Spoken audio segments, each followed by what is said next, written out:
Yes. Hmm. So, but if like we connect this with, like Nagualism, which purpose in a sense is like freedom, which like, as we both know, it can be very abstract, concept, How would that be, like, what I'm asking is, what is a purpose of a human existence, in this kind of place, So can you then focus on, totally in exploring, other things, or, just existing in some kind of a bliss or freedom, or, where do you go from this step, like? Do you just sit somewhere under the tree and enjoy the birds singing, or that's an option. Why not? Yeah, it's a good option. We are all in different levels of consciousness. That is a fact. And this is the most difficult thing to understand for most of people in the spiritual path. This determines the experience that you are having. So everybody's having a different experience. So what is the next step? Like you said, what you do? You sit and listen to the birds. It depends of every person. It's a soul choice. The soul chooses how fast wants to evolve or what want to experience, understand. But the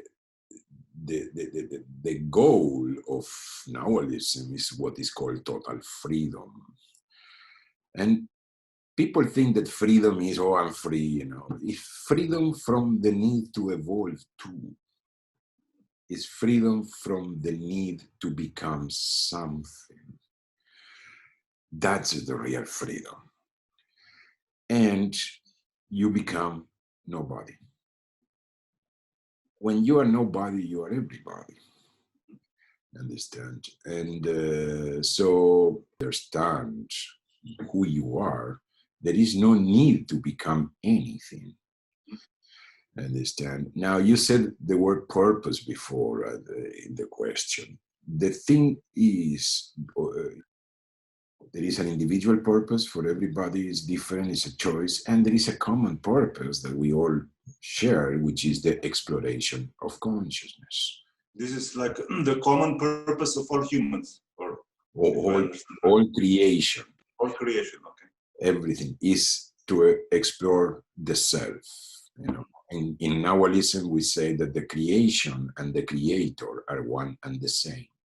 So the problem is, for understanding, is difficult because we are the experimenter and the experimented upon at the same time, and the witness and the experiment itself. And so the problem comes when people want to find the meaning of things, because this is a human thing to attribute meaning to things, like the meaning of life. Everybody's, throughout the centuries, different practices are trying to find the meaning of life, and nobody actually can find it because life itself is meaningless. It's very difficult to understand and to accept that life is meaningless, because the mind tells you if life is meaningless, you are meaningless. But what if I understand correctly, life is a purpose by itself, So life is as soon as life is alive, it in a way it has already completed its purpose, So it's already that this is there to exist and to experience and just to be, Or exactly. Just to live, Exactly. And us, as an individualized part of consciousness, our purpose is to give meaning to things. Understand? That's why life having no meaning is good news. Mm-hmm. It's up to us to give the meaning we give to the life we live. Understand? Yeah. Okay, I will. Yeah, thanks for the advice. No, no, this is all is cool. So. Of course. Yeah. So are there maybe some specific Nagualist practices that that are, let's say, most useful right now in this time being that we are? Because I'm asking, there's a lot of this praying for this, meditating for that, and but I see this, like, say, in a good way. People want to do something, want to participate in a way, or make a change, like this, as this slogan goes. But probably this is not okay. I personally don't believe in this kind of thing, this collective pan-global meditation stuff, and this. But it's a nice gesture. It's better than to sit around and watch TV. But maybe there is something we can do that is, let's say, more useful than this. There are many things, of course. So you asked me what practice of Yeah. meditation. Well, all of them, because now what is needed now is a reconnection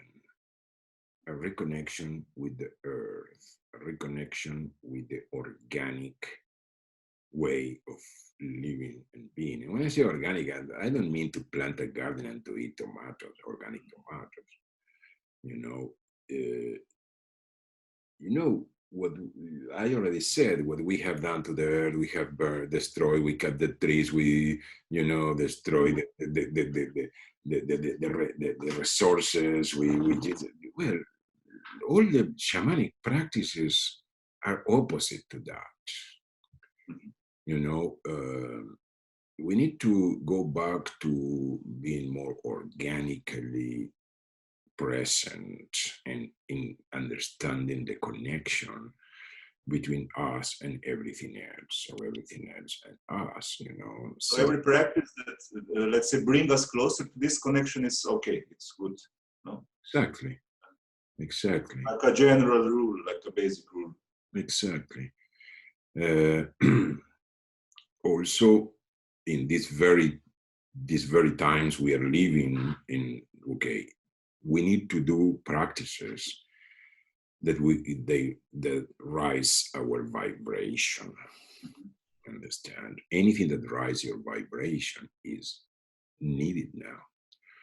The other thing is we need to clean up the house. Meaning, when you want to bring something new in your life, new furniture into your apartment, you need to take the old ones before out. No, it will be a mess. And clean the shit, the dust, and everything. Not just put it. Yeah. In the personal level, I recommend shadow work, letting go things that don't serve you anymore, practicing, forgiveness and all this stuff. And and as a spiritual practice, because shadow work works in many levels, not only spiritual, works emotionally, physically, everywhere. But as a spiritual practice, what is super needed now is a connection with your heart self. Understand? If you ask me only one thing, I can do only one thing, what do I do? Well, that is the thing, the connection with your higher self. Why? Because who is the higher self? I made a video the other day where I said some things, but the higher self, from the third dimensional experience point of view, the higher self is you in the future. So it's the part of you that already went through these things we are going now through. And imagine, you come to a new place, a new jungle or a new forest or whatever. If you don't have a map or a guide, it will be very hard. You will be lost. You will get lost many times. But if you have somebody that already walked that path, somebody that knows the path, which is the best option because already made the mistakes, let's say, well, you will be much better off. So in this ascension process, enlightenment process, whatever name people want to give, or shift or conscience or whatever, Your higher self is the one that have already done it. So it will accelerate everything in your path. It will guide you through the practices or to the things you need to address the most in order to arrive wherever you are going, you chose to go, So the higher self is relevant more now than ever for me, We are in a time that there is no time, there is no more time for gurus, teachers, masters, shamans, nothing like that, We need to become our own guides, our own teachers. But when people say this, sounds very, great, but how the fuck, if you are totally fucked up, how do you do that? Yeah. What they fail to understand is not the you that is in trouble is the one that has to become your teacher. It's the higher self you, is your higher aspect, is your higher awareness that becomes your best teacher and your own guide. So that is what people call the higher self. That's why I recommend this more than anything as a spiritual practice. As an overall practice, shadow work, dealing with unsolved issues, inner child issues, everything, it will clean up the house for the new furniture. So shadow work will clean up the house, understand, higher self will bring the new furniture. And then in the very organic, very down to earth plane, well, I believe that you should do anything and everything that raises your vibration and avoid anything and everything that lowers your vibration. This is probably also the best approach to, let's say, reconnect or get a better connection with your higher self, no? Absolutely. Everything is coordinated, it is dependent on one thing or the other. But there are things, like, okay, I believe, I know people disagree when I said this, some people, but I believe we need to eat more healthy food, more food that is alive, not dead things. We need to drink better water, better wine, maybe. We are in this time that we are in transition from the old to the new, whatever it means for everybody. So what is the old? The old is the old patterns, the old templates of living, the old patterns. We live through patterns, So every time that you face a situation, and you interact with this, whatever is happening, well, you will create a pattern. Mm-hmm. Pattern of how you behave or respond to this situation. So when this situation happens, again, you will automatically relieve the pattern, repeat the pattern. It's like some autopilot that switches on and makes you... Exactly. So non-pattering, it destabilizes the field where patterns are stored, are built. Understand?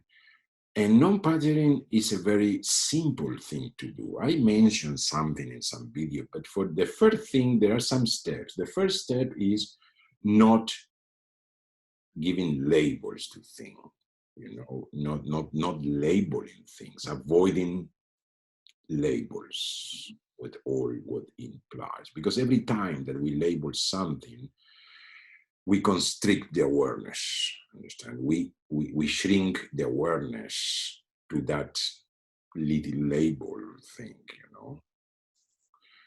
The other thing you have to do in front of a situation in order not to create a pattern, not labeling and not you need to suspend your beliefs in that moment. Meaning, whatever you believe about the situation or what is happening, whatever you think that should be, you need to suspend it and just let it happen the way it's happening. Is this the same, like non-labeling, is it the same as non-judging? Or suspending the beliefs is not judging? Exactly.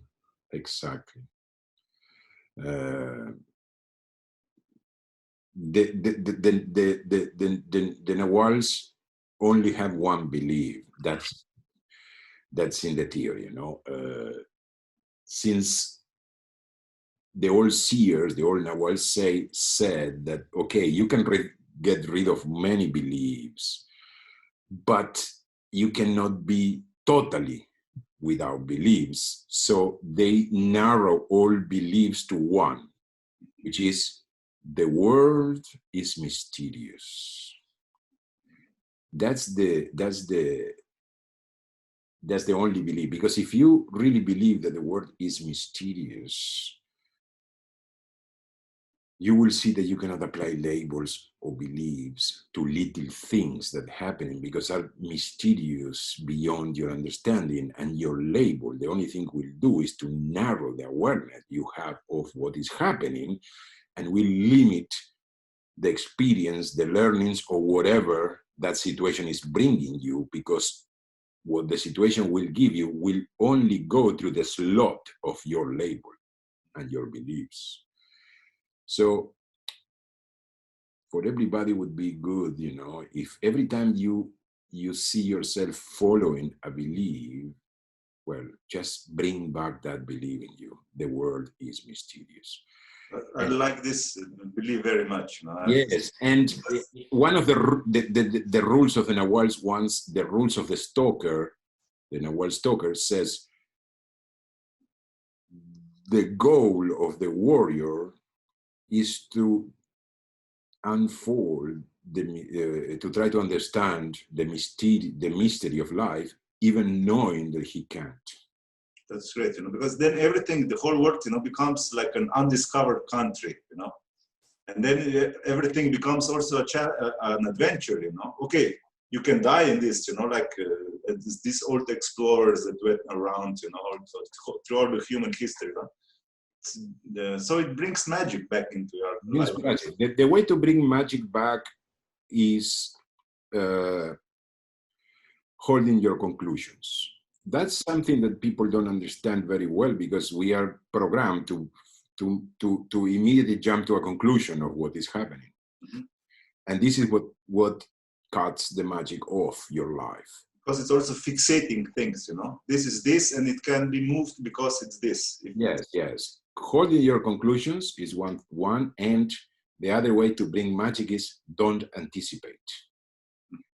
Understand? Just be present, because every time you anticipate, you define the outcome of the experience according to your labels or your beliefs. Mm-hmm. You see, quantum physics proves, you know, the double slit experiment, that the observer, you know, influences or predicts the outcome. Yeah, affects the outcome. So that's why we, in order to live a magical life, we should hold our conclusions and don't anticipate the outcome. That is what brings magic in your life. Toltecs call it then the reflections. You know? There was the original light, then the second was the first reflection, and then the reflection of the reflection, and then you come to the material world, which is, I don't know which 7th or 20th, but it doesn't matter, you know. So it just you know, but it's the same as different vibrations. I like this metaphor more. That's why I understand. You know, the names is not important. The thing is, source becomes a source. Okay? Yeah. Source becomes the source of everything, and the source of everything is a vibration. Is the vibration that we call love. Mm-hmm. Understand? And light. The problem is, I don't want to say love and light together in the same sentence, because people talk about the love and light thing. You just did, man.